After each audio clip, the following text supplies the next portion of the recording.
আগুন জ্বালতে হলে লিখেছেন জ্যাক লন্ডন। দুর্জয় একটি শীতের সকাল। দিনের আলো ফুটেছে, কিন্তু চারধার এখনো ঘোলাটে। লোকটি এতক্ষণ ইউকন নদীর তীর বরাবর পায়ে হাঁটা পথটা ধরে এগোচ্ছিল। এবার নদীর তীর ছেড়ে খাড়া চড়াই বেয়ে উঠে আসে পাড়ের ওপর। দেবদারু বনের মাঝ দিয়ে পূর্ব দিকে চলে গেছে সরু একটা পায়ে হাঁটা পথ। পথটিতে মানুষের পায়ের চিহ্ন খুব কমই পড়েছে বোধহয়। চড়াই ভেঙে সমতলে উঠে হাঁপিয়ে পড়ে লোকটি। দম নিতে একটু দাঁড়াই। নিজের দুর্বলতাকে সে নিজের কাছেও ব্যক্ত করতে নারাজ। এমনভাবে ঘড়ির দিকে দৃষ্টি ফেরাই যেন কটা বেজেছে দেখার জন্যই থামা। বেলা কম হয়নি, 9টা বাজে। আকাশের বুকে একটুও মেঘ জমেনি। তবু সূর্যের দেখা নেই, কোনো লক্ষণই নেই দেখা দেবার। মেঘমুক্ত দিনটির ওপর যেন বিষণ্ণতা তার ওড়না বিছিয়ে রেখেছে। প্রতিটি বস্তুকে ঘিরে রয়েছে একটা মলিন ধূসরতা। সূর্যের আত্মপ্রকাশ ঘটেনি বলেই এরকম লাগছে। অবশ্য লোকটি তার জন্য বিন্দুমাত্রও চিন্তিত নয়, কেননা সূর্যহারা দিনের সঙ্গে ওর দীর্ঘদিনের পরিচয়। পরপর বেশ কয়েকদিন সূর্য ওঠেনি, এবং আরো কয়েকদিন উঠবেও না। তারপর হঠাৎ একদিন দক্ষিণ আকাশে একটি রক্তিম পিণ্ড মুহূর্তের জন্য দেখা দিয়েই আবার দিগন্ত পারে মুখ লুকাবে। লোকটি পিছনে ফেলে আসা পথের দিকে তাকালো। মাইলখানেক চওড়া ইউকন নদীর ওপর 3 ফুট বরফের কঠিন আস্তরণ। তার ওপর আবার 3 ফুট উঁচু তুষারপুঞ্জ অমলিন শুভ্রতার বুকের ওপর ছোট ছোট ঢেউয়ের মতো বিছিয়ে আছে।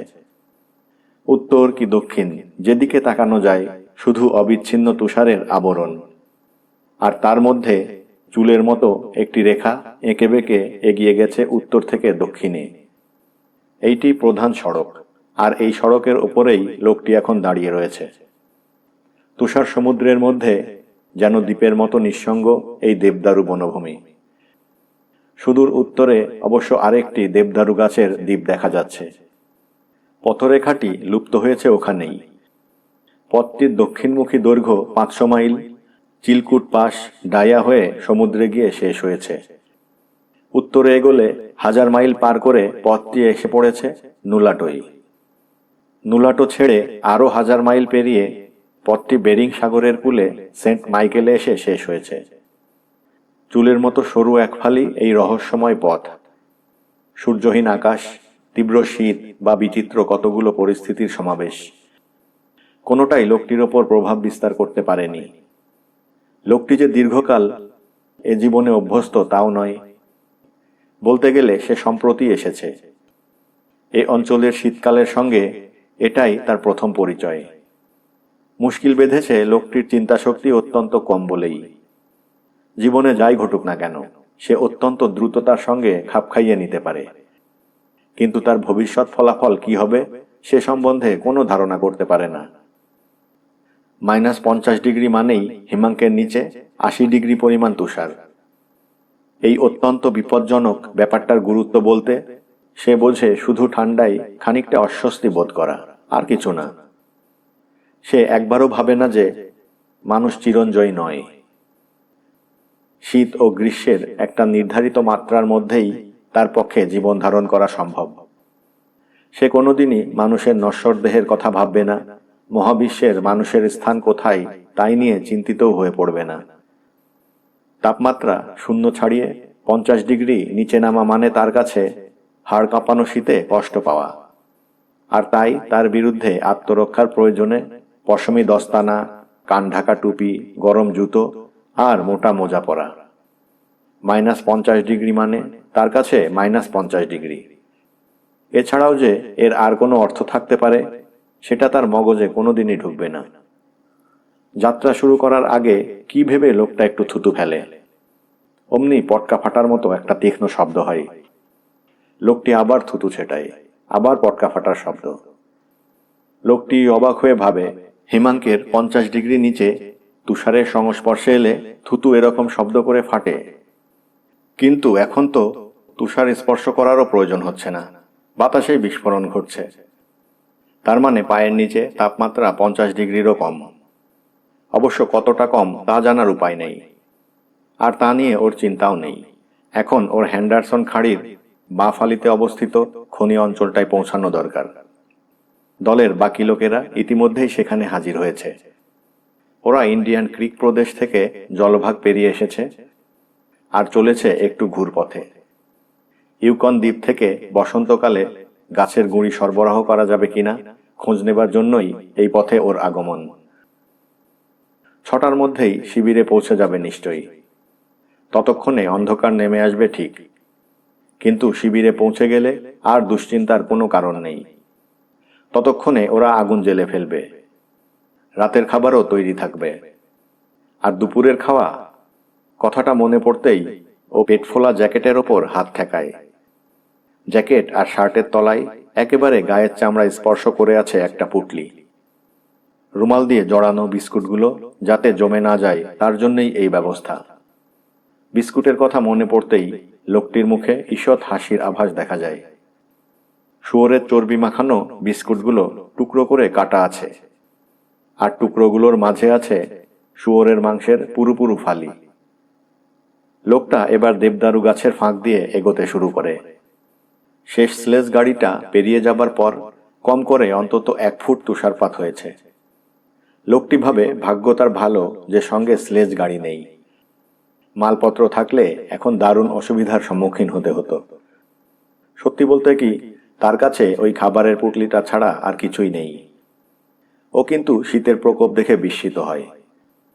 অবশ নাক আর গালের ওপর দস্তানা পরা হাতটা বোলায়। সত্যি দারুণ ঠান্ডা পড়েছে আজকে। মুখ ভর্তি দাড়ি থাকা সত্ত্বেও গাল দুটো একেবারে হিম হয়ে গেছে। নাকের ডগাটারও অবস্থা একই, যা উঁচু নাকটা শীতল বাতাসের মধ্যে একেবারে যেন গুঁজে রয়েছে। লোকটির পায়ে পায়ে এগিয়ে চলেছে একটা ধূসর বর্ণ লোমওয়ালা কুকুর। বুনো নেকড়ের একেবারে সাক্ষাৎ জাত ভাই, যেমন মেজাজ তেমন তার চেহারা। কুকুরটাও ঠান্ডার চোটে কেমন ঝিমিয়ে পড়েছে। ও জানে এটা পথ চলার উপযুক্ত সময় নয়। ইন্দ্রিয় নির্ভর কুকুরটির বিশ্লেষণ দেখা যাচ্ছে বিচারক্ষম পুরুষটির চেয়ে অনেক বেশি নির্ভুল। আসলে তাপমাত্রা এখন হিমাঙ্কের নিচে 50 ডিগ্রি নয়, 60 ডিগ্রি নয়, এমনকি 70 ডিগ্রিও নয়। হিমাঙ্কের নিচে 75 ডিগ্রি। শূন্যের ওপর 32 ডিগ্রিতে হচ্ছে হিমাঙ্ক। তাই এখন যা তাপমাত্রা তাতে 100 ডিগ্রি সমান তুষারপাত রয়েছে। কুকুরটা থার্মোমিটার সম্বন্ধে অজ্ঞ। মানুষের মতো খুব ঠান্ডা বলে একটা অবস্থাকে শনাক্ত করার মতো ক্ষমতা সম্ভবত কুকুরের মস্তিষ্কের নেই। কিন্তু তা সত্ত্বেও সহজাত প্রবৃত্তি বলে একটা জিনিস আছে। কুকুরটাও তাই একটা অস্পষ্ট অথচ ভয়ঙ্কর সম্ভাবনার আশঙ্কায় কেমন জবুথবু হয়ে পড়েছে। লোকটির একেবারে পায়ে পায়ে জড়িয়ে রয়েছে, যেন প্রতি পদক্ষেপেই সে মানুষটিকে প্রশ্ন করছে, কি প্রয়োজন এদিকে যাবার? চলো সোজা ক্যাম্পে ফিরে যাই, নয়তো একটা আস্তানা সন্ধান করো। একটা আগুন জ্বালিয়ে তার পাশে বসা যাক। কুকুরটার নিঃশ্বাসের সঙ্গে নির্গত জলীয় বাষ্প ঠান্ডায় জমাট বেঁধে কণা কণা তুষার হয়ে তার গায়ের লোমের সঙ্গে জড়িয়ে গেছে। বিশেষ করে ঠোঁট, নাক আর চোখের পাতা একেবারে সাদা হয়ে উঠেছে। তবে কুকুরটির চেয়েও আরো বেশি পরিমাণে এবং আরো ঘন হয়ে তুষার জমেছে লোকটির লাল দাড়ি আর গোফের ওপর। একবার উষ্ণ নিঃশ্বাস পড়ছে, সেই সঙ্গে জমাট বরফের পরিমাণও আরো বাড়ছে। লোকটি খৈনি চেবাচ্ছে, কিন্তু ঠোঁটের চারপাশে বরফ থাকার দরুন ভালোভাবে হাঁ করে পিক ফেলতে পারছে না। ফলে পিকটা চিবুক দিয়ে গড়িয়ে গড়িয়ে নামছে, আর সঙ্গে সঙ্গেই জমাট বেঁধে খয়েরি রঙের একটা স্ফটিকের দাড়ির উত্তরোত্তর দৈর্ঘ্য বৃদ্ধি করছে। হঠাৎ ও যদি পড়ে যায় ভঙ্গুর কাঁচের মতো, ওই দাড়িটিও গুঁড়ো গুঁড়ো হয়ে ঝরে পড়বে। তবে এই অভিনব অঙ্গ সংযোজন নিয়ে লোকটি মোটেই চিন্তিত নয়। এই অঞ্চলে যাদের খৈনির নেশা আছে তাদের প্রত্যেককেই এই খেসারতটি দিতে হয়। বেশ কয়েক মাইল সমতল বনভূমি পেরিয়ে একটি ছোট্ট নদীর পাড় ডিঙিয়ে লোকটি তুষারপূর্ণ নদীর বুকে পা রাখে। এটাই হেন্ডারসন খাড়ি, আর 10 মাইল এগোলেই এই খাড়ির দ্বিধাবিভক্ত মুখটির কাছে পৌঁছানো যাবে। এখন 10টা বাজে, ঘন্টায় ও 4 মাইল করে এগোচ্ছে। কাজেই খাড়ির মুখটার কাছে পৌঁছতে বেলা 12:30 বাজবে। লোকটি ভাবে দুপুরের ভোজন পর্বটা ও ওখানে পৌঁছেই সারবে। বরফ জমা নদীর উপর নামতেই কুকুরটাও তাকে অনুসরণ করল। লেজটা প্রায় পেটের মধ্যে গুটিয়ে রেখেছে। বেশ বোঝা যাচ্ছে কুকুরটা হতাশ হয়েছে। স্লেজ চলার দাগ স্পষ্ট চোখে পড়ছে এখনো, কিন্তু স্লেজের সহযাত্রীদের পদচিহ্ন লুপ্ত হয়ে গেছে প্রায় ফুটখানেক তুষারের তলায়। গত 1 মাসের মধ্যে এই অঞ্চলে কারোর পায়ের ছাপ পড়েনি। নীরবে লোকটি এগিয়ে চলে। চিন্তা ব্যাপারটা ওর আদৌ আসে না। এই মুহূর্তে ওর মাথায় আছে শুধু দুজনের ভোজন সাঙ্গ করার আর তারপর ক্যাম্পে গিয়ে অন্যদের সঙ্গে মিলিত হওয়ার চিন্তা। সঙ্গে একজনও লোক নেই যে কথা বলবে, তবে কথা বলার লোক থাকলেও সে কথা বলতে পারত না। ঠোঁটের দুধারে জমে আছে বরফ। লোকটি শুধু একটানা খৈনি চিবিয়ে যাচ্ছে, আর তার স্ফটিকের দাড়ি ক্রমশ দীর্ঘ থেকে দীর্ঘতর হচ্ছে। এর মধ্যে এক আধবার ওর মনে হয়েছে যে ঠান্ডাটা সত্যি আজ খুব বেশি পড়েছে। এরকম অভিজ্ঞতা এই প্রথম। হাঁটতে হাঁটতেই বারবার সে দস্তানা পরা হাতের তালু দিয়ে একবার গাল ঘষে আর একবার নাক। প্রায় যন্ত্রচালিতের মতো আপনা থেকেই একবার বাঁ হাত আর একবার ডান হাত ব্যবহার করে। কিন্তু যতই ঘষুক, হাত সরালেই দেখে নাক আর গাল সঙ্গে সঙ্গে ঠান্ডায় আবার অবশ হয়ে যাচ্ছে। গালে তুষারক্ষত হওয়ার নিশ্চিত সম্ভাবনা লোকটি বুঝতে পারে। মনে মনে অনুশোচনা হয় নাক ঢাকার একটা ব্যবস্থা করেনি বলে। ফিতে লাগানো নাক ঢাকার ব্যবস্থাটা থাকলে গাল দুটোতেও আর তুষারক্ষত হতো না। কিন্তু এ নিয়ে দুশ্চিন্তা করার তেমন কোনো কারণ নেই। গালে তুষারক্ষত হলেই বাকি বড়জোর একটু যন্ত্রণা পেতে হবে, তেমন বিপজ্জনক কিছু ঘটার আশঙ্কা নেই। লোকটির মাথায় কোনো চিন্তা না থাকলেও তার দৃষ্টি কিন্তু অত্যন্ত সজাগ। খাড়ির আঁকাবাঁকা গতিপথ আর আটকে থাকা গাছের গুঁড়ির দিকে সতর্ক চোখ রেখে তবেই সে পদক্ষেপ করছে। একটা বাঁক পেরিয়ে প্রথম পা ফেলেই সে হঠাৎ যেন বিস্ময়ে চেঁচিয়ে ওঠে। নিমেষের মধ্যে পা সরিয়ে নেয় এক পাশে, তারপর পিছিয়ে আসে কয়েক পা। ও জানে খাড়ির পানি তলা অবধি সম্পূর্ণ জমে আছে। শীতকালে কোনো খাড়িতেই পানি থাকা সম্ভব না হলেও এসব অঞ্চলে এমন অনেক পাহাড়ি ঝর্ণা আছে যার পানি ওই বরফ জমা খাড়ির ওপর দিয়ে প্রবাহিত হয়। কিন্তু ঝরা তুষারের আড়ালে থাকে বলে ওপর থেকে কিছুই বোঝা যায় না। যতই ঠান্ডা পড়ুক, এইসব ঝর্ণার পানি জমে না। এগুলো এক একটা অত্যন্ত বিপজ্জনক ফাঁদ। কখনো কখনো 1/2 ইঞ্চি পুরু বরফের তলায়ও আত্মগোপন করে থাকে পানির কুণ্ড। বরফের ওপর আবার পড়ে থাকে তুষারের আস্তরণ। কখনো কখনো পরপর বেশ কয়েক স্তর পানি আর বরফ এইভাবে লুকিয়ে থাকে। একবার যদি সেখানে পা পড়ে, একের পর এক বরফের পর্দা ভেঙে 1 কোমর পানির মধ্যেও তলিয়ে যাওয়ার সম্ভাবনা রয়েছে। ভীত হয়ে পিছিয়ে আসার কারণ এইটাই। স্পষ্ট টের পেয়েছে পায়ের চাপে মড়মড় করে উঠেছে এমনই একটা পাতলা বরফের পর্দা। তুষারে ঢাকা আছে তাই কিছুই বুঝতে পারা যায়নি।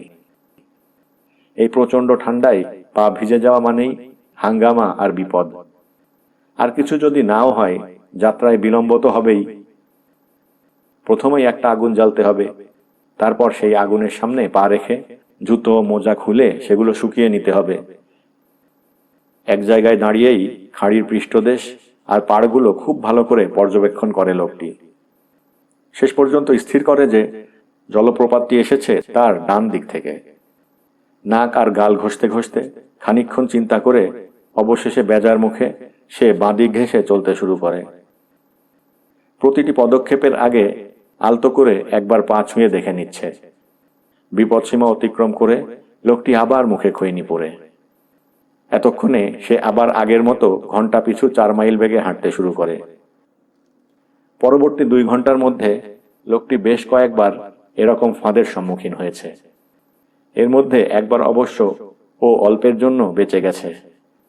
হঠাৎ সন্দেহ হয় একটা জায়গায় ও কুকুরটাকে আগে ঠেলে দিয়েছিল। কুকুরটা প্রথমটাই যেতে চায়নি, শেষ পর্যন্ত তাড়া খেয়ে নিরুপায় হয়ে এগিয়ে গিয়েছিল। সাদা বরফের ওপর পা না এগোতেই হঠাৎ বরফ ভেঙে প্রায় মুখ থুবড়ে পড়েছিল কুকুরটা। কোনো রকমে সামলে নিয়ে সরে এসেছে। ততক্ষণে কিন্তু তার সামনের পা দুটো হিমশীতল পানিতে ভিজে গেছে। পানি থেকে পা বের করা মাত্র পায়ে যেটুকু পানি লেগেছিল তা বরফ হয়ে জমে যায়। বরফ মুক্ত করবার জন্যে কুকুরটা সঙ্গে সঙ্গে পা চাটতে শুরু করে।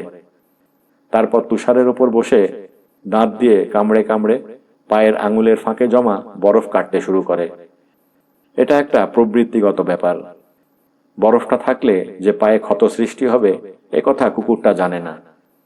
তবু তার প্রাণীসত্তার গভীরে জাত এক রহস্যময় নির্দেশকে সে মান্য করে।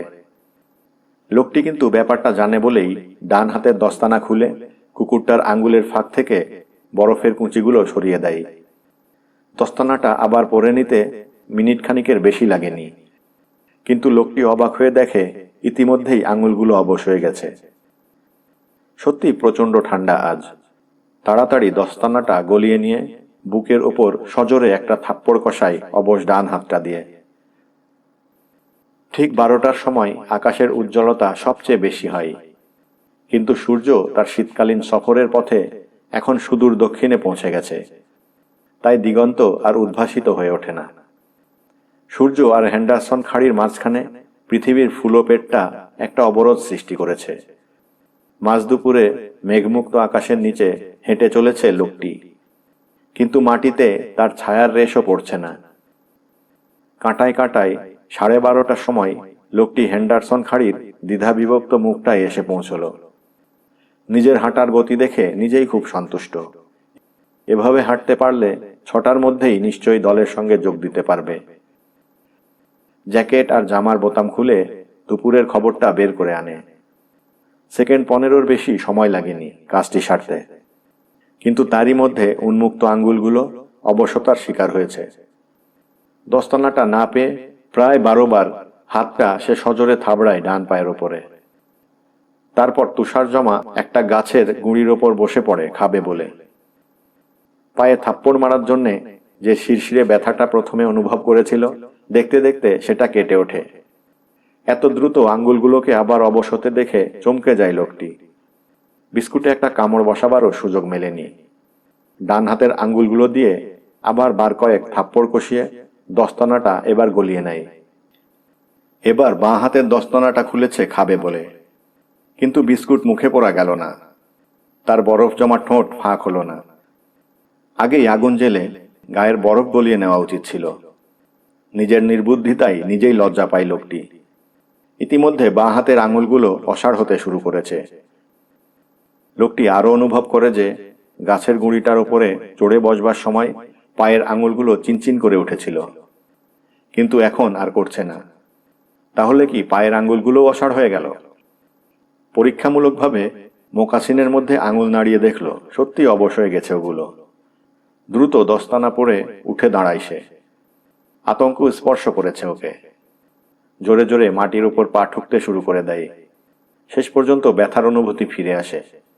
লোকটি ভাবে, সত্যি এমন ঠান্ডা সচরাচর দেখা যায় না। সালফার খাঁড়ির ওখানে সেই লোকটা ঠিকই বলেছিল, এই অঞ্চলের শীতের প্রকোপ মাঝে মধ্যে এমনই দুঃসহ হয়ে ওঠে। তখন লোকটার কথা ও হেসেই উড়িয়ে দিয়েছিল। এর থেকেই বোঝা যায় সব বিষয়ে নিজের খুশি মতো সিদ্ধান্ত নেওয়াটা অনুচিত। আজকের শীতলতা সম্বন্ধে কোনো প্রশ্নই উঠতে পারে না। লোকটি আগুপিছু ছুটোছুটি শুরু করে দেয়। মাটিতে পা ঠোকে জোরে জোরে, হাত দিয়ে অনবরত চাপড় মারে। শেষ পর্যন্ত অনুভূতি ফিরে এসেছে বুঝে নিশ্চিন্ত হয়ে আগুন জ্বালাতে দেশলাই বের করে। গত বছর বসন্তের সময় জোয়ারের পানিতে ভেসে আসা ডালপালা কাছেই এক জায়গায় জমা হয়েছিল। সেখান থেকেই ও আগুন জ্বালার কাঠ পেয়ে যায়। 2-1টা গাছের ডালে আগুন ধরিয়ে নেয় প্রথমে, তারপরে সেটা গনগনে আগুনের এক চুল্লিতে পরিণত হয়। আগুনের সামনে দাঁড়িয়ে প্রথমে মুখের ওপর জমা বরফ গলিয়ে নেয়, তারপর সারে দুপুরের বিস্কুট খাওয়া। কিছুক্ষণের জন্য শীতলতা পরাস্ত হয়। কুকুরটাও সন্তুষ্ট মনে যতদূর সম্ভব আগুনের ধার ঘেঁষে পা ছড়িয়ে বসে। খাওয়া শেষ করে পাইপে তামাক ভরে বেশ আমেজের সঙ্গে ধূমপানের পর্ব সাঙ্গ করে উঠে দাঁড়ায় লোকটি। দস্তানা দুটো খুলে কান ঢাকা টুপিটাকে বেশ ভালো করে টেনে দেয় দুকানের ওপর। আবার শুরু হয় হাঁটা। কুকুরটা হতাশ হয়ে বারবার সতৃষ্ণ নয়নে পিছনে ফিরে ফিরে প্রজ্বলিত অগ্নিকুণ্ডের দিকে তাকাচ্ছে। এই লোকটির শীত সম্বন্ধে কোনো ধারণাই নেই। হয়তো তার বংশের কেউ কোনোদিন প্রচণ্ড শীতের অভিজ্ঞতা সঞ্চয় করেনি। তাপমাত্রা হিমাঙ্কের 107 ডিগ্রি নিচে, এই কথাটার অর্থ বুঝবার সুযোগ পায়নি নিশ্চয়ই। কুকুরটা কিন্তু এর অর্থ বোঝে। তার পূর্বপুরুষরাও সবাই বুঝত। তাই এই জ্ঞান সে উত্তরাধিকার সূত্রে আহরণ করেছে। কুকুরটা স্পষ্ট বুঝতে পারছে যে এই ভয়ঙ্কর ঠান্ডায় পথ চলার কোনো মানেই হয় না। এখন তুষারের মধ্যে গর্ত খুঁড়ে চুপটি করে তার মধ্যে ঢুকে বসে থাকার কথা। তারপর আকাশে মেঘ ঘনালে, বায়ু প্রবাহিত শীতের প্রকোপ যখন কমে আসবে, তখন আবার শুরু করা উচিত পদযাত্রা। কিন্তু কুকুর আর লোকটির মধ্যে কোনো সদ্ভাব নেই। কুকুরটি ওর কৃতদাস, যা বলা হয় ওকে তাই করতে হয়। আর আদর বলতে জোটে শুধু চাবুকের ঘা আর কর্কশ কণ্ঠের শাসানি। এই জন্যেই কুকুরটি তার চিন্তার কথা মানুষটির কাছে প্রকাশ করবার কোনো সুযোগই পায় না। শুধু মানুষটির মঙ্গলের কথা ভেবে ও পিছনে ফিরে অগ্নিকুণ্ডের দিকে তাকিয়েছিল নিজের আত্মরক্ষার প্রয়োজনেই। লোকটি কিন্তু সেদিকে কোনো আমল না দিয়েই শীষ দিয়ে আর হিসিস শব্দে চাবুক মারার মতো করে ওকে শাসিয়ে ওঠে। কুকুরটি সঙ্গে সঙ্গে কাছে চলে এসে আবার পিছনে পিছনে শুরু করে ছুটতে। লোকটি আবার খৈনি পরে মুখে, সঙ্গে সঙ্গে গজাতে শুরু করে স্ফটিকের নতুন দাড়ি, আর ভিজে নিঃশ্বাস মুহূর্তের মধ্যে গোঁপ ভুরু আর চোখের পাতায় সাদা পাউডার হয়ে জমতে থাকে। হ্যান্ডারসনের বাঁ ফালিতে আগের মতো ঝর্ণা নেই। প্রথম আধ ঘন্টায় তো একটাও ঝর্ণা চোখে পড়েনি। কিন্তু তারপরেই দুর্ঘটনাটা ঘটল। জায়গাটা দেখে কিছু বোঝবার উপায় ছিল না। নরম তুষারের অবিচ্ছিন্ন আস্তরণ নিম্নাংশের কঠিনতার কথাই ঘোষণা করছিল। হঠাৎ হুড়মুড় করে পানির মধ্যে পড়ল লোকটি। গর্তটা খুব গভীর নয়। কোনো রকমে নিজেকে টেনে হিঁচড়ে কঠিন জায়গার উপর এসে উঠল যখন হাঁটু অবধি ভিজে গেছে। রাগত কণ্ঠে নিজের ভাগ্যকে দোষারোপ করে লোকটি। 6টার মধ্যে শিবিরে পৌঁছতে পারবে ভেবেছিল। এখন আরো 1 ঘন্টা দেরি হয়ে গেল। আগুন জেলে পায়ের জুতো মোজা সব শুকিয়ে নিতে হবে। এত নিম্ন তাপমাত্রায় এটা বাধ্যতামূলক। দিক পরিবর্তন করে লোকটি পাড়ের ওপর উঠে আসে। পাড়ের ওপর কয়েকটা ছোট ছোট গাছের গুড়ির চারিদিক ঘিরে গজানো ঝোপঝাড়ের গায়ে এসে আটকে রয়েছে বেশ কিছু জ্বালানি কাঠকুটো। গ্রীষ্মকালে জোয়ারের পানিতে ভেসে এসেছিল। কাঠকুটোর মধ্যে বড়সড় কিছু ডালপালাও রয়েছে, আর আছে গত বছরের শুকনো পাতার রাশি। বরফের ওপর প্রথমেই ও কটা বড়সড় ডাল বিছিয়ে দেয়। তা না হলে আগুন জ্বালা মাত্র বরফ গলে সব পানি চুবে নিভে যাবে। পকেট থেকে বীজ গাছের একটা ছাল বের করে। কাগজের টুকরো চেয়েও এতে দ্রুত আগুন ধরে। জ্বলন্ত টুকরোটাকে বড় ডালপালার ওপর রেখে এবারও তার ওপর শুকনো ঘাস, ছোট ছোট ডালপালা চড়াতে শুরু করে। অত্যন্ত সতর্কভাবে ধীরে সুস্থে ও কাজ করে চলে। আশু বিপদ সম্বন্ধে সম্পূর্ণ সজাগ।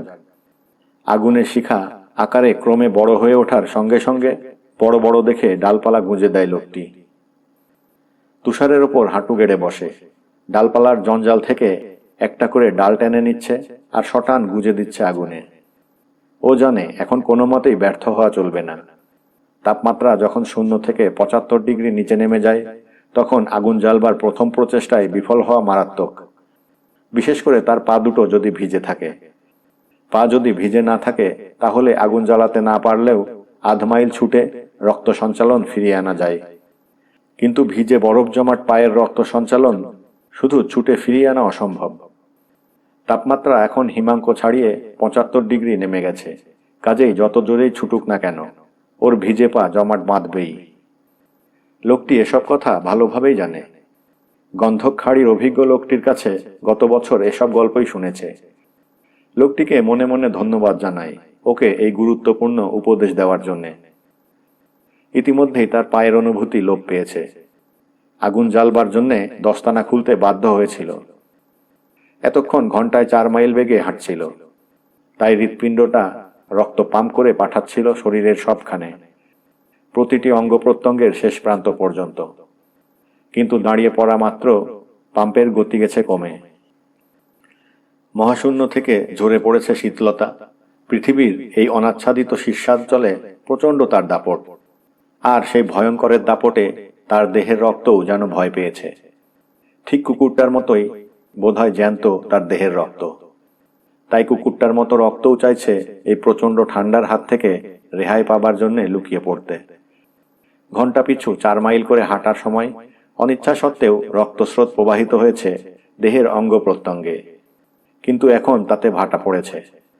তার দেহের অন্দরমহলের কোনো এক ফোঁকরে গিয়ে সব জমা হয়েছে। অঙ্গের প্রান্তভাগগুলো প্রথম টের পেয়েছে রক্তের এই অনুপস্থিতি।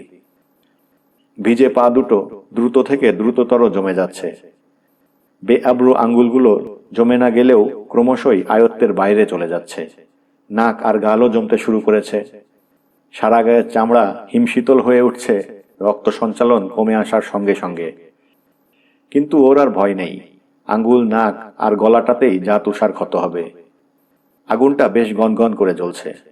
আঙুলের মতো চিকন দেখে ডাল সরবরাহ করছে এখন। কয়েক মিনিটের মধ্যেই কবজির আকারের ডাল গুঁজতে পারবে। তখন ভিজে জুতো মোজা খুলে ফেলতে পারবে। যতক্ষণ না সেগুলো শুকনো হচ্ছে, নগ্ন পা দুটো আগুনের ধারে রেখে সেঁকবে। বলাই বাহুল্য, তার আগে বরফ দিয়ে পা দুটো খানিকক্ষণ ঘষে নিতে হবে। আগুনটা ভালোভাবেই জ্বলছে এখন। ও এখন নিরাপদ। গন্ধকখাড়ির প্রবীণ লোকটার কথা মনে পড়তেই ওর হাসি পায়। লোকটি খুব জোর দিয়ে ঘোষণা করেছিল যে তাপমাত্রা শূন্যের নিচে 50 ডিগ্রি নেমে গেলে এই ক্লন্ডাইকে কারুর একা পথে বেরোনো উচিত নয়। কিন্তু এই তো ও এখানে এসেছে, একাই এসেছে এবং দুর্ঘটনায়ও পড়েছে।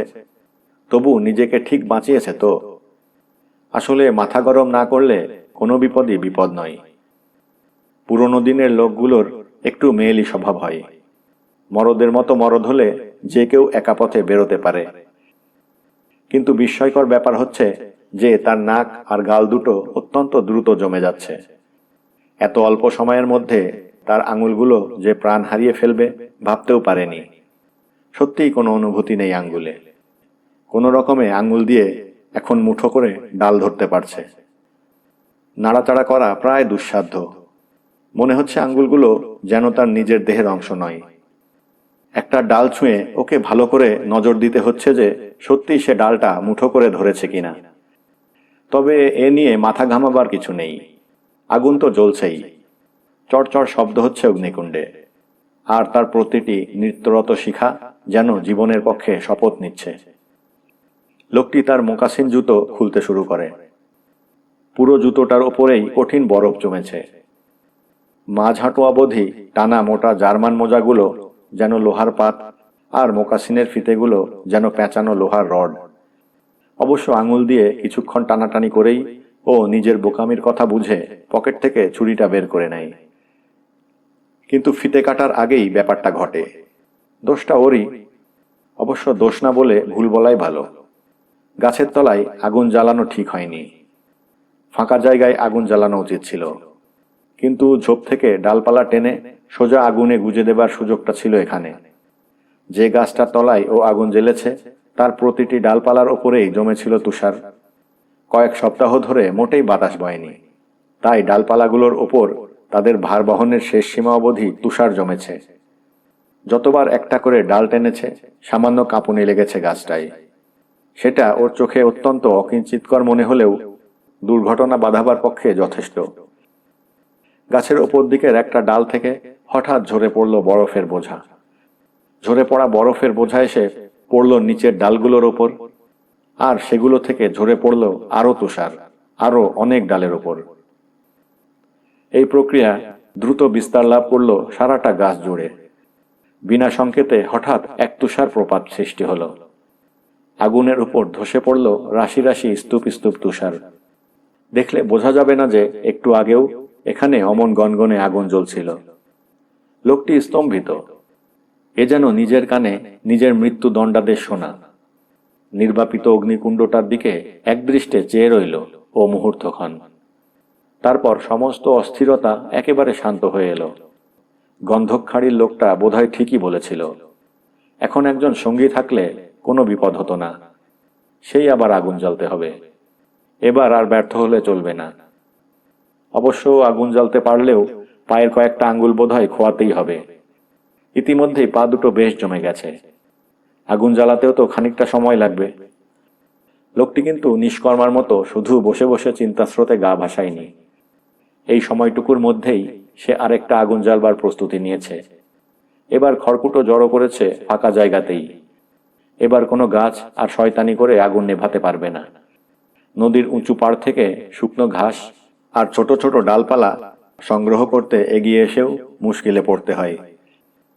আঙুলগুলোকে কিছুতেই বশ মানাতে পারছে না। বাছাই করে তুলবে কি করে ঘাস বা ডালপালা? শেষে মুঠো ভর্তি করে যা পারে তুলে নেয়। কিছু অবাঞ্ছিত পচা ডালপালা আর কাঁচা ঘাসও উঠে আসে। কিছুই করার নেই, নিয়মানুযায়ী কাজ করতে হচ্ছে। এমনকি কতগুলো বড় ডালও হাতের কাছে জোগাড় করে রেখেছে, আগুন ভালো করে ধরবার পর গুজে দেবে বলে। ওর ওপর নজর রেখে চুপ করে বসে আছে কুকুরটা। অধীর আকাঙ্ক্ষার প্রকাশ তার দৃষ্টিতে, কারণ লোকটি তাকে জোগাড় করে এনে দেবে আগুন। কিন্তু বড্ড দেরি হয়ে যাচ্ছে যে। আরেক টুকরো ছাল আছে পকেটে। সব ব্যবস্থা সম্পূর্ণ করে পকেটের মধ্যে হাত ঢুকিয়ে দেয় লোকটি। বার্চ গাছের শুকনো আর এক টুকরো ছাল আছে পকেটে। ছালটা আঙুলে ঠেকেছে, খড়খড় শব্দ শুনতে পাচ্ছে, কিন্তু কিছুতেই আর ধরতে পারে না। একদিকে নিরলস প্রয়াস, অন্যদিকে সারাক্ষণের মানসিক দংশন যে প্রতি মুহূর্তেই তার পা দুটো আরো জমে যাচ্ছে। এই চিন্তাটা তাকে আতঙ্কগ্রস্ত করে ফেলতে চাইছে, কিন্তু তার বিরুদ্ধে ও সফল লড়াই চালিয়ে শান্তভাব বজায় রেখেছে। দাঁত দিয়ে হাতের দস্তানা দুটো খিমচে ধরে টান মেরে খুলে নেয় সে। হাত দুটো দুলিয়ে দুলিয়ে সজোরে পায়ের ওপর আঙুল দিয়ে বাড়ি মারে অনুভূতি ফিরিয়ে আনতে। প্রথমে বসে বসে মারছিল, তারপর উঠে দাঁড়িয়ে। কুকুরটা সেই বরফের মধ্যে বসে আছে, লোমশ লেজটা পেঁচিয়ে রেখেছে সামনের পা দুটো ঢেকে। নেকড়ের মতো ছুঁচলো কান দুটো সামনের দিক করে খাড়া, উৎকর্ণ। মানুষটির কার্যকলাপ দেখছে। লোকটি আঙুলের অনুভূতি ফিরিয়ে আনার চেষ্টা করে, আর কুকুরটাকে দেখে তার হিংসা হয়। কেমন লোমের স্বাভাবিক আবরণের তলায় উষ্ণতার আমেজ পোহাচ্ছে। কিছুক্ষণ পরে হাতের আঙুলগুলোই সে অনুভূতি ফেরার সময় সুদূরবর্তী অনুভূতির প্রথম সংকেত পেল। মৃদু দপদপানিটা ক্রমে তীব্র বেদনার রূপ নেয়, কিন্তু লোকটি তাতে খুশি বোধ করে। ডান হাত থেকে দস্তানাটা খুলে পকেট থেকে গাছের ছালের টুকরোটা বের করে আনে। খোলা আঙুলগুলো আবার দ্রুত অবশ হয়ে আসছে। গন্ধক দেশলাইগুলোর বান্ডিলটাও এবার বের করেছে। বান্ডিল থেকে একটা কাঠি আলাদা করতে গিয়ে পুরো বান্ডিলটাই পড়ে গেল বরফের ওপর। কাঠিগুলোকে বরফ থেকে কুড়িয়ে নেবার চেষ্টা করে, কিন্তু পারে না। তীব্র শীত তার আঙুলের প্রাণ হরণ করেছে। মৃত আঙুলগুলো কিছু ছুঁতে পারছে না, ধরতেও পারছে না। অত্যন্ত সতর্ক হয়ে জমাট বাঁধা পা, নাক আর গালের সব দুশ্চিন্তা মন থেকে সরিয়ে একাগ্র চিত্তে দেশলাই পুনরুদ্ধারে উঠে পড়ে লাগে। স্পর্শানুভূতির অভাব দৃষ্টিশক্তিকে ব্যবহার করে পূরণ করে নিতে চায়। দেশলাইয়ের বান্ডিলটার দুধারে আঙুলগুলো পৌঁছেছে দেখে আঙুলগুলোকে এক জায়গায় জড়ো করে। না, বলতে ভুল হলো, আঙুলগুলো মুঠো করারই ইচ্ছে ছিল তার, কিন্তু আঙুলগুলো তার নির্দেশ মানেনি। ডান হাতের দস্তানাটা গলিয়ে নিয়ে লোকটি এবার হাঁটুর ওপর খেপার মতো একটা থাপ্পড় কষায়। দস্তানা পরা দুহাত দিয়ে একরাশ বরফ সমেত দেশলাইয়ের বান্ডিলটা তুলে নিয়েছে কোলে, তবু কোনো লাভ হয়নি। একটু পরে কোনো ক্রমে বান্ডিলটাকে সে দস্তানা পরা দুহাতের চেটোর মধ্যে চেপে মুখের কাছে উঁচু করে ধরল। তীব্র চাপ দিয়ে মুখ ফাঁক করতেই কড়মড় শব্দে জমাট বরফগুলো ফুটি ফাটা হয়ে গেল। নিচের ঠোঁটটা মুখের ভেতর থেকে মুড়ে ওপরের পাটির দাঁত দিয়ে বান্ডিল থেকে একটা কাঠিকে আলাদা যদিবা করল, কাঠিটা মুখ থেকে খসে পড়ল কোলে। কিছুতেই আর কুড়োতে পারে না। শেষ পর্যন্ত মুখ নামিয়ে দাঁতে করে চেপে কাঠিটাকে তুলে আনল। দাঁতে করে চেপেই কাঠিটাকে ঘষতে শুরু করলো পায়ের ওপর। একবার, দুবার, তিনবার, কমপক্ষে 20 বার চেষ্টা করার পর দেশলাই জ্বলল। জ্বলন্ত দেশলাইটা দাঁতে চেপেই গাছের ছালটায় আগুন ধরাবে ভেবেছিল, কিন্তু বিচ্ছিরি ধোঁয়াটা নাক হয়ে একেবারে ফুসফুসে গিয়ে সেঁধিয়েছে। আচমকা কাশির দমকে দিশেহারা হতেই কাঠিটা বরফের ওপর খসে পড়ে নিভে গেল। সালফার ক্রিকের অভিজ্ঞ স্যাঙ্গাত ঠিকই বলেছিল। এখন সে কথা মর্মে মর্মে উপলব্ধি করছে। হিমাঙ্কের 50 ডিগ্রি নিচে সঙ্গী ছাড়া পথে বেরোনো উচিত নয়। হাত দুটো বারবার ঠুকেও কোনো অনুভূতি ফিরে পায় না। হঠাৎ ও দাঁতে চেপে দস্তানাটাকে দুহাতের চেটোর মধ্যে চেপে ধরল। হাতের পেশিগুলো জমে যায়নি বলেই পেরেছে। এবার পুরো বান্ডিলটাকে পায়ের ওপর ঘষতেই একসঙ্গে 70টা দেশলাই কাঠি দপ করে জ্বলে উঠল। একটু হাওয়া নেই, তাই নেববার ভয়ও নেই। শ্বাসরোধকারী ধোঁয়া এড়াবার জন্যে লোকটা মাথাটা একটু কাত করে রাখে। গাছের ছালটা বাড়িয়ে ধরে জ্বলন্ত কাঠিগুলোর ওপর। এতক্ষণে হাতে একটা অনুভূতি পাই, হাতের চামড়া পুড়ছে, নাকে আসছে পোড়া গন্ধটা। চামড়ার তলায় প্রথম পাওয়া অনুভূতিটা ক্রমশ যন্ত্রণার রূপ নেয়। যন্ত্রণা ক্রমশ তীব্রতর হয়ে ওঠে। তবু দাঁতে দাঁত চেপে যন্ত্রণার কথা ভুলে গাছের ছালটাই অগ্নিসংযোগ করতে চাই। সহজে ধরতে চায় না ছালটা। জ্বলন্ত দেশলাই কাঠির আগুনের বেশিরভাগ তাপটাই খরচ হয়ে যাচ্ছে তার হাতের ছাল চামড়া মাংস পোড়াবার কাজে। সহ্যের শেষ সীমায় পৌঁছে এক ঝটকায় হাত দুটো ফাঁক করল লোকটি। জ্বলন্ত কাঠিগুলো বরফের উপর পড়ে চড়বড় করে উঠে নিভে গেল। গাছের ছালটাই কিন্তু আগুন ধরে গেছে। এক এক করে শুকনো ঘাস আর ছোট ছোট ডালপালাগুলোকে সে আগুনের মধ্যে গুঁজতে শুরু করল। মুশকিল হচ্ছে ওর পক্ষে তেমনভাবে বাছাই করা সম্ভব নয়। দুহাত এক করে তালুর মধ্যে চেপে ডালপালাগুলো তুলে নিতে হচ্ছে। তাই পচা কাঠের ছোট ছোট টুকরো আর কাঁচা ঘাসও লেগে থাকছে অনেক ক্ষেত্রেই। যতটা পারে দাঁত দিয়ে কামড়ে সে ওগুলোকে সরিয়ে দেবার চেষ্টা করছে। আগুন জ্বালাবার ভঙ্গিমাটি যতই অদ্ভুত হোক, সতর্কতার কোনো কমতি নেই। এখন আগুনও যা, জীবনও তাই। কিছুতেই আগুন নিভতে দেওয়া চলবে না। দেহের বহির্ভাগে রক্তশূন্যতার দরুন লোকটি এবার কাঁপতে শুরু করে। নিজের অঙ্গ প্রত্যঙ্গের ওপর নিয়ন্ত্রণ ক্ষমতা আরও হ্রাস পায়। এবার অগ্নিকুণ্ডের ঠিক ওপরে খসে পড়ে কাঁচা ঘাসের বেশ বড় একটা চাঙড়। আঙুলে করে ঘাসটাকে সরিয়ে দিতে চাই, কিন্তু হিতে বিপরীত ঘটে। নিয়ন্ত্রণহীন আঙুলটা আগুনটাকে বেশি ঘেটে ফেলে। জ্বলন্ত ঘাস আর ছোট ছোট ডালপালাগুলো চারধারে ছড়িয়ে পড়ে। আবার সেগুলোকে একত্রিত করার চেষ্টা করেও তাকে হার স্বীকার করতে হয়। হাত পা এমনই ঠকঠক করে কাঁপছে। ছড়ানো ডালপালাগুলো এক এক করে কালো ধোঁয়া ছাড়ে আর নিভে যায়। আগুন আর জ্বালা হয় না। তার অসহায় করুণ চোখের দৃষ্টি হঠাৎ গিয়ে পড়ে কুকুরটার উপর। নিহত অগ্নিকুণ্ডের ওধারে বরফের ওপর বসে রয়েছে। অস্থিরতা প্রকাশ পাচ্ছে তার অঙ্গভঙ্গিতে। একবার সামনের ডান পাটা একটু উঁচু করছে, তারপরেই আবার বাঁ পাটা। ব্যাকুল আগ্রহে একবার এ পা আর একবার ও পায়ের ওপর দেহের ওজন রাখছে। কুকুরটার দিকে তাকাতেই একটা উন্মাদ চিন্তা তার মাথায় ভিড় করে। গল্পে পড়েছিল, একটি লোক একবার তুষার ঝড়ের মধ্যে আটকা পড়ার পর একটি হরিণ মেরে তার সব দেহের মধ্যে হামাগুড়ি দিয়ে ঢুকে বসে নিজের প্রাণ বাঁচিয়েছিল।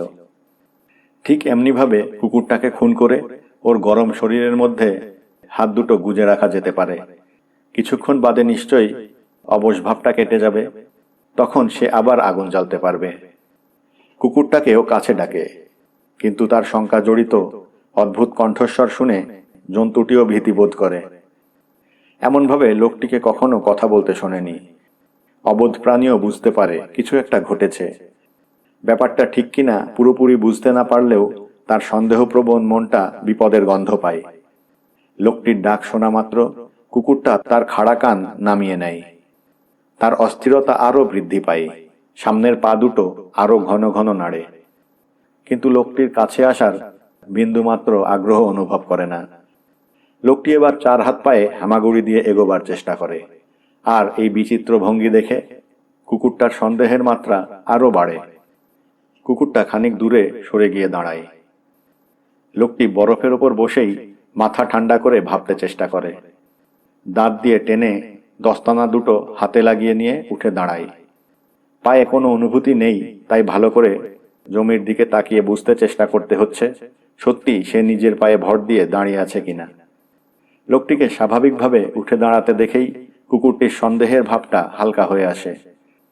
সেই সুপরিচিত প্রভুত্বব্যঞ্জক শাসানি কানে যেতেই সে স্বভাব সুলভ আনুগত্যে লোকটির দিকে এগিয়ে আসে। কুকুরটাকে হাতের নাগালে পেতেই সে আচমকা দুহাত বাড়িয়ে কুকুরটার টুটি চেপে ধরতে চায়। পরক্ষণেই তার বিস্ময়ের অন্ত থাকে না। অবশ আঙুলগুলো আর ভাঁজ করা যাচ্ছে না, কিছু টিপে ধরাও সম্ভব নয়। ব্যাপারটা মুহূর্তের মধ্যে ঘটে যাওয়ায় কুকুরটা পালাবার সুযোগ পায়নি। দুহাতে কুকুরটাকে জাপটে ধরে লোকটি বরফের ওপর বসে পড়ে। ক্ষুব্ধ কুকুরটা রাগে গড়গড় করে ওঠে, বাঁধন ছাড়াবার জন্যে গায়ের জোর খাটায়। কুকুরটাকে দুহাতে জড়িয়ে ধরে বসে থাকা ছাড়া লোকটির আর কিছু করার নেই। পরিষ্কার বুঝতে পারছে কুকুরটাকে মারা তার পক্ষে সম্ভব নয়। অবশ অকেজো আঙ্গুল দিয়ে না ধরতে পারবে ছুরি, না পারবে টুটি টিপে মারতে। তাই হাতের বাঁধন আলগা করে দিতেই কুকুরটা পাগলের মতো পেটের মধ্যে লেজ পুড়ে ছুটে পালালো। 40 ফুট দূরে গিয়ে দাঁড়ালো কুকুরটা। সন্দিগ্ধ দৃষ্টিতে কান খাড়া করে পর্যবেক্ষণ করতে লাগলো লোকটিকে। লোকটি তার হাত দুটোর দিকে চোখ ফেরাই। হাত দুটো শরীরের দুপাশে ঝুলছে। ভাবতেই অবাক লাগে যে চোখের নজরের ওপর নির্ভর করে তাকে এখন হাত দুটো কোথায় রয়েছে সেই খোঁজ নিতে হচ্ছে। আবার হাত দুলিয়ে দুলিয়ে পায়ের ওপর বাড়ি মারতে শুরু করে। এক নাগাড়ে মিনিট 5 ধরে প্রাণপণে থাপ্পড় মেরে খানিকটা সুফল মেলে। হৃৎপিণ্ডের কৃপায় শরীরের উপরিভাগেও কিঞ্চিত পরিমাণ রক্ত চলাচল শুরু হয়, কাঁপুনিটা বন্ধ হয়েছে। হাতে কিন্তু কোনো অনুভূতি সঞ্চারিত হয়নি। দুটো পাল্লার মতো হাত দুটো তার দুবাহুর প্রান্তে ঝুলছে বলে মনে হচ্ছে ঠিকই, কিন্তু এই ধারণার সমর্থনে অনুভূতিরা বিন্দু মাত্র সাহায্য করছে না। এবার মৃত্যুভীতি তাকে গ্রাস করতে শুরু করে। ভয়টা আতঙ্কের রূপ গ্রহণ করতে দেরি হয় না। স্পষ্ট বুঝতে পারছে ব্যাপারটা এখন আর শুধু হাত ও পায়ের কটা জমে যাওয়া আঙুল খোয়া যাওয়ার মধ্যেই সীমিত নেই। প্রশ্নটা জীবন মৃত্যুর, এবং পরিস্থিতি নিঃসন্দেহে প্রতিকূল। ত্রাসে আতঙ্কে ক্ষিপ্তপ্রায় লোকটি অকস্মাৎ দৌড়াতে শুরু করে আবছা পুরনো পথরেখা ধরে, উদ্দেশ্যবিহীন, দিকবিদিক জ্ঞানশূন্য। ভয়ই তাকে এমনভাবে ছুটিয়ে নিয়ে যাচ্ছে। জীবনে সে কখনো এমন ভয় পায়নি। তুষারের মধ্যে ছুটতে গিয়ে নাকাল হতে হয় পদে পদে। খানিকক্ষণ বাদে আবার সে দৃষ্টিশক্তি ফিরে পায়। ওই তো খাড়ির কিনারা, গুড়ি আটকে আছে নদীর জমাট বুকে। ওই তো পাতাঝরা পপলার গাছ আর আকাশ। ছুটে উপকারী হয়েছে, কাঁপুনিটা আর নেই। হয়তো আরো ছুটলে পায়ের বরফ গলে যাবে। এমনকি বেশ কিছু দূর যদি ছুটতে পারে তো তাঁবুতেই গিয়ে হাজির হবে, সঙ্গী সাথীদের সঙ্গে আবার দেখা হবে। হাত পায়ের কয়েকটা আঙুল আর মুখের অংশবিশেষ নিশ্চয়ই হারাতে হবে, কিন্তু বন্ধুরা তাকে ঠিক প্রাণে বাঁচাবে। আসার সঙ্গে সঙ্গে নিরাশার মেঘও মনের কোণে ছায়া বিছয়। মনে হয় ক্যাম্পে ফেরা আর তার হবে না, পথ তো আর কম নয়। ইতিমধ্যেই সারা শরীর জুড়ে ছড়িয়ে পড়েছে তুষার ক্ষত। কিছুক্ষণের মধ্যেই শীতল শরীর কঠিন হয়ে মৃত্যু আসবে। মৃত্যুর চিন্তাটাকে সে মন থেকে সরিয়ে দেবার চেষ্টা করে, কিন্তু ঘুরে ফিরে সেই একই চিন্তা এসে ভিড় জমায়। তখন সে অন্য কথা ভেবে জোর করে চিন্তা স্রোতকে ভিন্নমুখী করতে চায়। ভাবতে অবাক লাগে যে এখনো সে ছুটতে পারছে। পা দুটো এমন জমে গেছে যে মাটি স্পর্শ করার অনুভূতিটা পর্যন্ত লোপ পেয়েছে। অথচ এই পা দুটোই তার দেহের ভার বহন করছে। মনে হচ্ছে মাটির সঙ্গে তার কোনো যোগাযোগ নেই, শুধু হাওয়ায় ভেসে চলেছে। কোথায় একবার সে ডানাওয়ালা মার্কারি দেবতার ছবি দেখেছিল। মার্কারি দেবতারও কি এই রকম লাগে পৃথিবীর উপর ভেসে ভেসে বেড়াতে? ক্যাম্প অবধি ছুটে যাওয়ার চিন্তাটার মধ্যে একটাই খোঁজ ছিল, ওর সে ক্ষমতা আর নেই। ছুটতে ছুটতেই বেশ কয়েকবার হোঁচট খায়, তারপর একেবারে মাথা ঘুরে লুটিয়ে পড়ে মাটিতে। উঠতে চেষ্টা করে কিন্তু পারে না। এখন একটু বসে জিরিয়ে নেওয়া দরকার। আর ছোটা চলবে না, হেঁটে হেঁটেই এগোতে হবে। কিছুক্ষণ বসার পর দম ফিরে পেয়ে লক্ষ্য করে এখন আর আগের মতো শীত করছে না। কাঁপুনি তো বন্ধ হয়েছেই, এমনকি বুকে আর থাইয়ে একটা উষ্ণতার ছোঁয়া লেগেছে। কিন্তু নাক আর গাল স্পর্শ করে দেখে কোনো অনুভূতি নেই। শুধু ছুটে নাক, গাল বা হাত কি পা কোনোটারই জমাট ভাব কাটবে না। হঠাৎ মনে পড়ে যায় যে তার জমাট অঙ্গ প্রত্যঙ্গগুলো ক্রমশ ফুলে ফুলে উঠছে। এই নিয়ে ও আর ভাবতে চায় না। চিন্তাটাকে ভুলতে অন্য কথা ভাবতে চায়, না হলে আতঙ্কে দিশেহারা হয়ে পড়তে পারে। চিন্তাটা কিন্তু কিছুতেই ওর সঙ্গ ছাড়ে না। শেষ পর্যন্ত মানুষ চক্ষে ভেসে ওঠে একটা তুষার জমাট মানুষের ছবি। ছবিটা তারই। অসহ্য অসহ্য এই চিন্তা। আবার সে পাগলের মতো ছুটতে শুরু করে। একবার গতি কমিয়ে হাঁটতে গিয়েছিল, কিন্তু আবার সেই জমে যাওয়ার ভয় তাকে ছুটতে বাধ্য করিয়েছে। কুকুরটা ওর পায়ে পায়ে ছুটছিল। আবার পড়ে যেতেই কুকুরটা ওর সামনে এসে মুখোমুখি বসে পড়ল। লেজটা পেঁচিয়ে সামনের পা দুটো ঢেকে অধীর উৎসুক চোখে চেয়ে আছে। কুকুরটার উষ্ণ দেহ, নিঃসংশয় প্রাণ লোকটিকে অত্যন্ত ক্রুদ্ধ করে। এমন গালিগাল্লা শুরু করে যে কুকুরটা তার খাড়া কান নুইয়ে ফেলে। এবার কিন্তু আরো তাড়াতাড়ি কাঁপুনি শুরু হয়ে গেছে। বরফের সঙ্গে লড়াইয়ে সে হেরে যাচ্ছে। শীতলতা অতি সন্তর্পণে তার দেহের প্রতিটি অঙ্গে অনুপ্রবেশ করেছে। লোকটি আবার দৌড় শুরু করে। এবার আর 100 ফুটও যেতে হয় না। তার আগেই একেবারে মুখ থুবড়ে আছড়ে পড়ে। দম আর আত্মনিয়ন্ত্রণ ক্ষমতা ফিরে পেতেই লোকটি উঠে বসে। ভাবে মরতেই যদি হয় সসম্মানে মরাই ভালো। আসলে তার একটা উপমার কথা মনে পড়ে গেছে। একটা ছিন্নমস্তক মুরগির এলোপাথাড়ি ছুটে বেড়ানোর মতোই বোকামি করছে সে। মরতে যখন তাকে হবেই, আর ঠান্ডায় জমেই মরতে হবে, তখন ভালোভাবে মরাই তো ভালো। এই নতুন পাওয়া মানসিক প্রশান্তির সঙ্গে সঙ্গেই তন্দ্রা ঘনিয়ে আসে। ভাবে এ ঘুম যদি আর না ভাঙে তো সেই ভালো। এ যেন অজ্ঞান করার জন্য ওষুধ খাওয়াবার পরের অবস্থা। জমে মরাটা এমন কি খারাপ? এর চেয়েও তো কত কষ্টকর ভাবে এবং হাজার উপায়ে মরণ আসতে পারে। ঠিক ছবির মতো চোখের সামনে দেখে পরের দিন তার দলের ছেলেরা এসেছে তার খোঁজে। দেখে সেই অনুসন্ধানী দলের মধ্যে সে নিজেই এসেছে নিজের খোঁজে।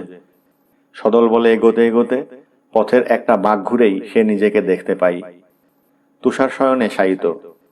এখন আর ও নিজের মধ্যে নেই। নিজের বাইরে আর 5 জনের সঙ্গে এক হয়ে নিজেকে দেখতে পাচ্ছে। সত্যি প্রচণ্ড শীত পড়েছে। আমেরিকায় ফিরে বন্ধু বান্ধবদের বলতে পারবে সত্যিকার ঠান্ডা কাকে বলে। চিন্তা প্রবাহে হঠাৎ ছেদ পড়ে সালফার ক্রিকের পুরনো স্যাঙাতের কথা মনে পড়ে যায়। স্পষ্ট দেখতে পাই ও এখন আরামে বসে উষ্ণতার আমেজ পোহাচ্ছে আর পাইপ টানছে। তুমি ঠিকই বলেছিলে, হে ঠিকই বলেছিলে। সালফার ক্রিকের ঝানু লোকটিকে যেন শোনাতে চাই কথাগুলো। এতক্ষণে লোকটি ঘুমের কোলে ঢলে পড়েছে। ঘুমিয়ে যে এত সুখ, ঘুম যে এত আরামের হতে পারে এই প্রথম সে জানল। কুকুরটা ওর মুখের দিকে তাকিয়ে বসে আছে। ক্ষণস্থায়ী দিবস প্রলম্বিত গোধূলিতে পদার্পণ করল, কিন্তু আগুন জ্বালাবার কোনো লক্ষণ নেই। তাছাড়া কুকুরটা প্রথম দেখছে যে আগুন না জ্বেলে কোনো মানুষ বরফের মধ্যে এমনভাবে চুপ করে বসে থাকতে পারে। যতই সন্ধে ঘনিয়ে আসে আগুনের আকাঙ্ক্ষায় কুকুরটার অস্থিরতা তত বাড়ে। পা দুটো বারবার নাড়ায়। তার চাপা কণ্ঠের গোঙানি শুনে লোকটি নিশ্চয় শাসাবে, তাই আগেভাগেই কান দুটো নামিয়ে নেয়। লোকটি কিন্তু নীরব। কুকুরটা এবার উচ্চস্বরে ডেকে ওঠে, তবু সাড়া নেই। লোকটার কাছে কয়েক পা চুপিসারে এগিয়ে আসতেই সে মৃত্যুর গন্ধ পায়।